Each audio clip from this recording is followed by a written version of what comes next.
Alguns anos atrás, eu estava na ponte aérea, voltando do Rio de Janeiro, e uma semana particularmente difícil. Era uma época que eu não me alimentava bem, não dormia bem, e eu vivia uma das épocas mais difíceis da minha vida profissional. Quando eu entrei no avião e sentei, fiz o óbvio, abri o computador para trabalhar. Logo, a aeromoça veio me pedindo para fechar, dizendo que o voo estava lotado e que não era permitido, na verdade, dizendo que eu estava na saída de emergência e que não era permitido o uso de computadores. Eu tentei mudar de assento, obviamente, mas o voo estava lotado. E então, como de costume, eu já estava pronta para colocar o meu fone de ouvido, quando eu escutei a seguinte frase: por que você não aproveita esses 40 minutos para você? Eles não vão mudar nada na sua vida. Quando virei, um homem simpático sorriu e continuou dizendo: sabe que eu já mudei do Brasil faz um tempo, mas me assusta, cada vez que eu venho para cá, ver as pessoas trabalhando e vivendo nesse ritmo e ver que eu vivia exatamente assim. Eu fiquei envergonhada, tentei jogar o assunto para o esporte, maratona, bicicleta, mas logo ele me perguntou: e o computador, hein? O que tem nele de tão importante? Eu contei que trabalhava no LinkedIn e ele me perguntou se eu conhecia o Oswaldo, que era o nosso CEO na época. Eu disse: claro. De onde você conhece ele? Então ele me disse: eu vim desse mercado. Fui eu que trouxe o Google e o Facebook para o Brasil. Gente, eu fiquei desesperada. 1000 conexões passaram na minha cabeça, pessoas, frases, notícias. Eu sabia quem tinha trazido o Google e o Facebook para o Brasil. Esse cara era uma referência para mim. Mesmo super empolgada, naquele momento eu contive a minha surpresa, agi naturalmente e disse: ah, você é o Hagen? E ele me disse: sou. O fato de eu não saber quem era ele me deixou mais à vontade para eu ser eu mesma. Pelo menos até aquele momento, né? A gente falou sobre diversos assuntos: startups, empreendedorismo, projetos sociais, Google, Facebook, Instagram. Podia dizer que eu tinha ido para a Europa. Mas já chegando em São Paulo, eu pensei: o que eu poderia perguntar para esse cara que, de alguma forma, poderia mudar a minha carreira? Então, criei coragem e disse: o que você olha antes de contratar alguém? Entendendo que ele deveria ter contratado um time muito bom para essas empresas estarem onde elas estão hoje. E ele me disse que eu olhava basicamente 5 coisas, mas que tinha uma que chamava muita atenção dele, que era entender quem era aquela pessoa fora do ambiente de trabalho. Ele me contou, então, um caso de quando ele contratou uma pessoa para o Google, para a área financeira, que era um palhaço fora do escritório, e disse que aquilo tinha chamado muita atenção dele. Eu aproveitei e contei que no LinkedIn, todos os meses, a gente tem uma reunião com todos os funcionários da empresa, em que os novatos têm que ir lá na frente se apresentar e contar algo que não está no perfil do LinkedIn deles, que era uma maneira parecida de descobrir essa habilidade. E já na fila do táxi, nos despedindo, então, ele me perguntou: e me diz, hein, o que é que não está no seu perfil do LinkedIn?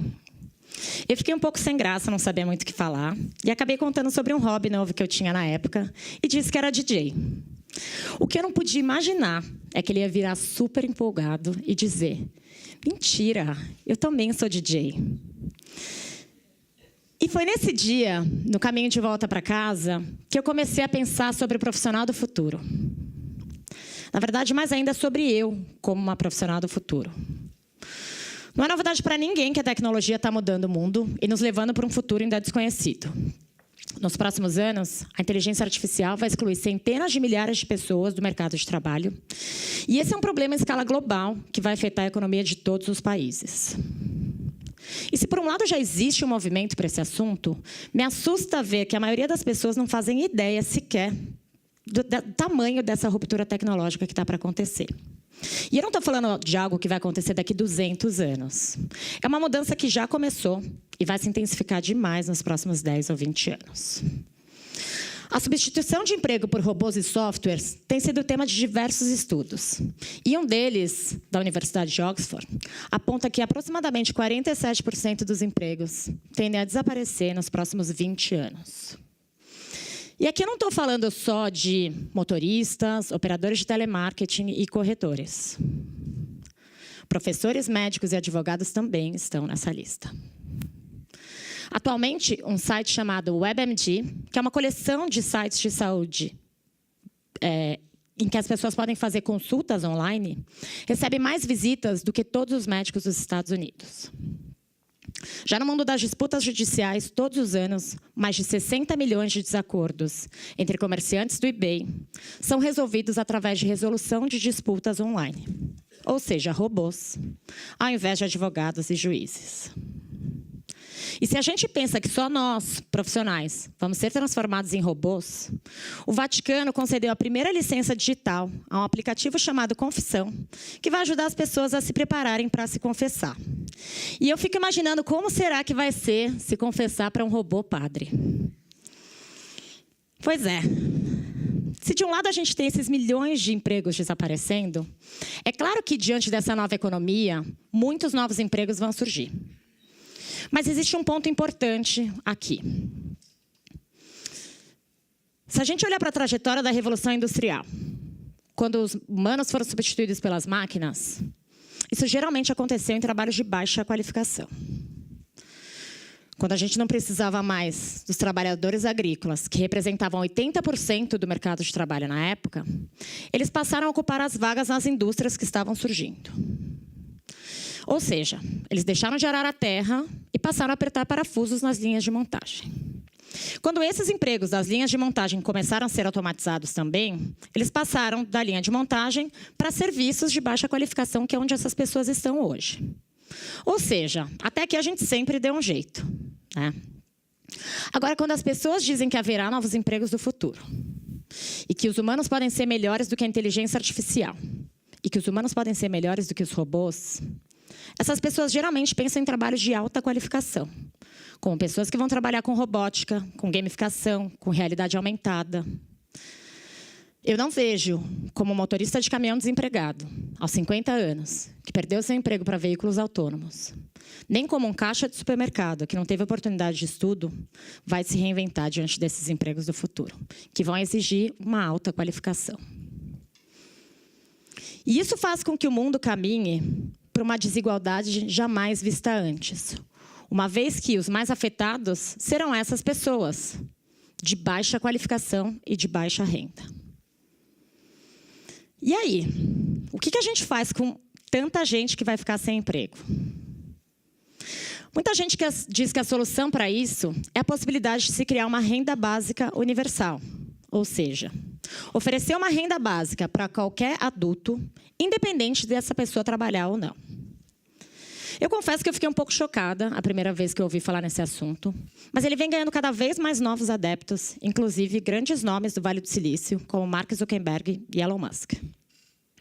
Essa iniciativa é vista como uma forma de compensar o desemprego gerado pela automação. Só que aqui não está claro o que é universal, nem o que é básico. Quando a gente fala renda básica universal, a gente pensa, na verdade, em um problema de forma nacional para um problema que é global. E eu vou dar um exemplo aqui para a gente entender melhor isso. Imaginem vocês que a inteligência artificial e as impressoras 3D vão excluir milhões de trabalhadores escravos em Bangladesh. Quem vai pagar a renda básica deles? Será que os Estados Unidos e Europa vão recolher imposto do Google, da Amazon, da Apple e vão usar esse dinheiro para pagar a renda básica dos bengaleses? Eu não sei o que vocês acham disso, mas eu particularmente não acho que isso vai acontecer. E aqui também não está claro o que é básico quando a gente fala em renda básica universal. O que é básico para vocês? Quais são as necessidades básicas do ser humano? Algumas pessoas vão dizer que alimento e abrigo são suficientes. Já outras vão dizer, educação tem que fazer parte desse pacote. Mas se a gente falar de educação, de quanto tempo a gente está falando? 6 anos? 12 anos? PhD? Quando as pessoas perdem a sua empregabilidade, a única coisa que vai lhes restar é a renda básica universal. Então, o que compõe essa cesta é uma questão ética muito delicada. A gente está falando do provável surgimento de uma enorme classe de pessoas ociosas. E aí eu fico pensando, será que essas pessoas que reclamam tanto do trabalho vão ficar felizes com essa possibilidade? Ou será que doenças como estresse, depressão, obesidade e até suicídio vão se agravar ainda mais diante dessa falta do que fazer. Então, como a gente se prepara para esse mundo que a gente nem sabe ainda bem qual vai ser? Afinal, quais são os empregos do futuro? Detetive de dados? Psicólogo de robôs? A verdade é que eu não tenho essa resposta. Não sei dizer quais são os empregos do futuro e eu acho que talvez ninguém ainda tenha essa resposta. Do mesmo jeito que 10, 12 anos atrás, a gente não sabia que iam existir youtubers, motoristas de Uber, desenvolvedores de aplicativo, jogadores de League of Legends. A gente também não tem como dizer quais serão os empregos do futuro. 65% das crianças que estão no ensino médio hoje vão trabalhar em um emprego que ainda não existe. Mas então, como que essas escolas e essas universidades se preparam diante de um futuro tão incerto? Eu já estive algumas vezes no Vale do Silício visitando as universidades mais inovadoras de lá. Eu visitei universidades sem campus, universidades sem professores, colégios para crianças superdotadas que aprendem através de projetos, com impressoras 3D, corte a laser. Eu fui em uma universidade do Google com a NASA, que fica dentro da NASA. Eu vi muita coisa muito legal e muito interessante. Mas uma das que mais me chamou a atenção foi uma escola chamada Minerva School, em que, além de várias coisas super legais que eles têm um foco muito grande em desenvolver as habilidades comportamentais de seus alunos. Foi lá uma das primeiras vezes na vida que eu ouvi dizer que as habilidades do futuro não serão as habilidades técnicas, e sim as habilidades comportamentais. Uma vez que, com a inteligência artificial, os robôs poderiam aprender quase qualquer habilidade técnica que a gente tem hoje, mas, ao menos não tão cedo, poderiam desenvolver as suas habilidades comportamentais. O World Economic Forum reforçou esse insight quando listou e apresentou ali quais serão as 10 habilidades mais importantes para o profissional do futuro. E confirmou que todas elas, sem exceção, serão habilidades comportamentais e não técnicas. Em outras palavras, para ser bem-sucedido, esse profissional do futuro vai ter que saber como pensar e não mais o que pensar. A maioria das escolas e das universidades hoje nos ensinam o que pensar e não como pensar. A gente cresceu ouvindo dos nossos pais, dos nossos professores, dos nossos chefes e da sociedade em geral o que era certo e o que era errado. E diante de um modelo linear industrial como aquele, se a gente fizesse o que era certo, a gente tinha uma chance muito grande de sermos bem-sucedidos. Já na era digital, decorar nomes e fórmulas já não faz mais sentido. As respostas estão prontas na internet. Isso não quer dizer que a gente não vai ter que se desenvolver tecnicamente. A gente vai, sim, ter que desenvolver essas habilidades. E a chance delas estarem ligadas à tecnologia e à codificação é enorme. Porém, a velocidade da mudança das coisas vai ser tão grande que essas habilidades técnicas vão ter um prazo de validade muito curto. Em outras palavras, esse profissional do futuro, então, vai ter que ser um long life learner. Ou seja, ele vai ter que aprender para sempre. Aquela história de que a gente vai estudar até os 20 e poucos anos, e aí a gente vai entrar no mercado de trabalho, e a gente vai fazer algumas pequenas pausas para uma MBA ou para uma pós-graduação, não vão mais fazer nenhum sentido diante dessa nova economia. Dizem, inclusive, que esse profissional do futuro vai ter aproximadamente até 5 carreiras ao longo da vida. Isso se elas não acontecerem ao mesmo tempo. O futurista Alvin Toffler disse que o analfabeto do século XXI não será aquele que não sabe ler e escrever. Sim, aquele que não souber aprender, a desaprender e a reaprender. É claro que isso tudo são possibilidades, mas o que eu sinto é que, independente do que vai acontecer no futuro, nós, humanos, hoje, estamos ficando cada vez melhores em compreender o cérebro e a inteligência. Mas a gente está evoluindo cada vez menos a nossa consciência. E as pessoas confundem inteligência e consciência. Inteligência é a capacidade de resolver problemas. E consciência é a capacidade de sentir. A gente está criando inteligência artificial, mas a gente não está criando consciência artificial. Dizem que no ano de 2029, um computador vai se tornar tão inteligente quanto nós, seres humanos. E que em 2045, um único computador vai ser mais inteligente do que toda a humanidade junta. Porém, não há nenhum indício de que esses computadores vão se tornar conscientes, ao menos tão cedo. Eles não vão poder sentir. E se é isso que vai diferenciar a gente dos computadores, isso que vai diferenciar a gente dos robôs, a gente tem que começar a desenvolver mais a consciência humana. A gente está cada vez mais desenvolvendo o nosso externo e esquecendo de olhar para dentro da gente.